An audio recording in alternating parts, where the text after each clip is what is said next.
Hi guys, today I'll be doing my movie review on Barbarian, and I hope you enjoy.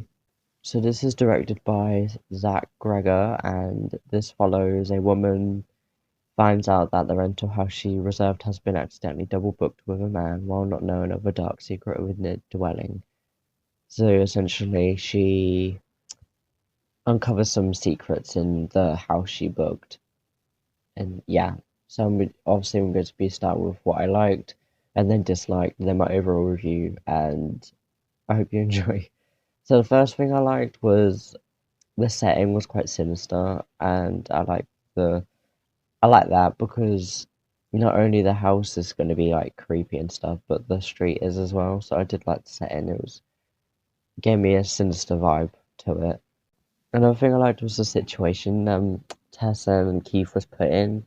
I don't know if it was intentional or accidental or some supernatural thing done the situation, like how Tess went into the house and there's obviously a man in there, Keith, and it's already been booked, but I don't know. But I did like the situation, adds to the plot, I guess. Another thing I liked was both the characters bonding because there's two characters. Well, yeah, one of the characters, Tess, is obviously kind of scared and worried about Keith and thinks he's like kind of, I don't know, a creep or something maybe, and she's worried, but eventually they start bonding and like drinking and stuff, which is I did like the characters bonding. It was fun to watch, and I don't know if I should be shipping them two, but they were kind of cute. So I did like them two bonding in this like unnecessary situation they were put in. Another thing was the jump scares got me, and the most laziest jump scares as well. But I like the one when they're in that like little dungeon bit, and then Keith's character like starts crawling out. That kind of made me jump. A lot of stuff made me jump in this movie, and I did like how I because not really jump scares in movies get me, but this the jump scares in this movie got me, and that's what I like.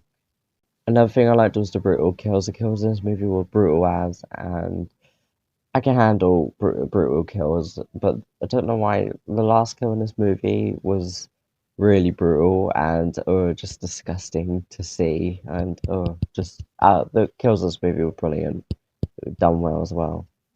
Okay, another thing I liked was I don't know if this movie had any coloring added to it, like while editing or something, but in the near start of the film, the coloring looked really like I don't know, smooth or something. I don't know how to explain it, but it did look nice. I don't know if they actually added coloring, but I don't know. I thought there was coloring. I don't know, but it looked nice, like how it was, well, how you could see it. Another thing I liked was it's kind of a mixed, but I did kind of like the change of scenes to when it was scary, like really scary in the dungeon, to then kind of funny and like changes the whole feel to the movie.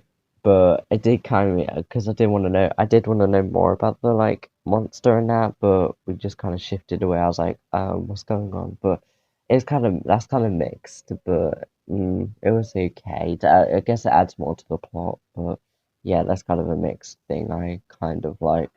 A little funny thing I found funny was when Tess opened the door and she's just like nope and then sits on the stairs. I did because that would be everyone's reactions. We gotta be honest, that would be everyone's reactions to opening that door. But she goes in there anyway, so it's not really. But I did like that. It was quite funny, and I love how she's smart, wanting to get out. Like she's like really smart, but Keith's like, "It's no stay, stay." Like I would be if I was in Tessa's situation, I would be out. I would be out. And she was, to be honest, smart throughout the whole movie. Like when she's in a dungeon, she was really smart as well, like knowing what to do in that. So I did like how she was smart, a smart final girl. Another thing I liked was I'm glad that man died. I'm not gonna say who, but I'm glad the man died. He got karma and he's selfish, and I just didn't like his character at all. Another thing that was really good played out was the suspense and tension was really good. Like when everyone was in a little dungeon, I was just like tensing. I was like, "Oh, where is she?" Like just shivering and stuff. It's just I love the suspense and tension. Um, I like I also like how the man had to go to the house. Like it's kind of a plot device. Like obviously he's kind of struggling or something, and then he has to go. He has to go into the rental and stuff. I did like how he got driven there somehow, but yeah. this links to Tessa's smartness. I loved her survival skills. Again, like knowing what to do and stuff. She's just smart and again knows what she's doing. Another thing that was it, well, like, was the creepy monster, and I want an origin story, like, to, like, why. I mean, we did kind of get one, but it didn't really make sense, like, how it was explained. Like, for example, at X, we got a origin story for Pearl. I love an origin story of the monster, like, how she, like, turned into the, well, yeah, like, origin story, like, how do I explain this? Like when the man, obviously the man is a dirty hoe, obviously, and kidnaps people. I'd love an origin story to like the woman, like just a woman, like Pearl, if you know what I mean. Okay, another thing I liked was it was kind of interesting. I liked how the monster, I don't know her name, I'm just gonna call her the monster. I liked how the monster was treating like people like children, like her child, her children. I find that interesting and disgusting as well watching it. Disgusted and just grossed out, but it was interesting to see, I guess. Okay, the last thing I liked was the police thinking Tessa's crazy.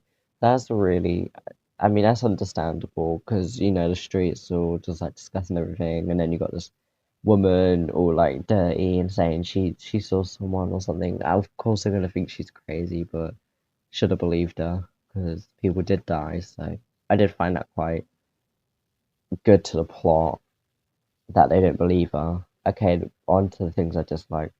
The first thing I disliked was I did not care about the man's ordeal. Like the man in his like after the like scary stuff's happened, you go to the man and he's like going on about his life and stuff like what's happened. I don't really care. I want to go back to the monster. I don't really care about the man's ordeal or his drama. So that's the kind of thing I didn't really care about, other than dislike. The last thing I disliked, because I didn't really dislike this movie, it got kind of messy. Like at the start, it was a good build up and everything, and then it got all messy near like act. Well, like, it got all messy like just when in the middle of the movie, it got just messy. But it's okay. It's a messy I can handle, I guess. And yeah, that's like all the dislikes and liked on my list. And overall, I'd give this movie a 4 out of 5. It was, I know people love this movie and probably give it 5 out of 5, but there's two, well, not two. It got messy. That's why it's like 4 out of 5. If it wasn't as messy and like explained more, I'd probably give it 5 out of 5. But I did love this movie and it was really good and done well, directed well, everything like that. So I'd obviously rewatch it. I'd rewatch it. It's on Disney Plus, obviously, so I would. But it's a really good movie, and I would recommend watching it if you haven't already. But yeah, I hope you enjoyed this video. Don't forget to subscribe and like the video and stuff for more horror content, more reviews, tier lists and stuff. And I'll see you in the next one. Bye.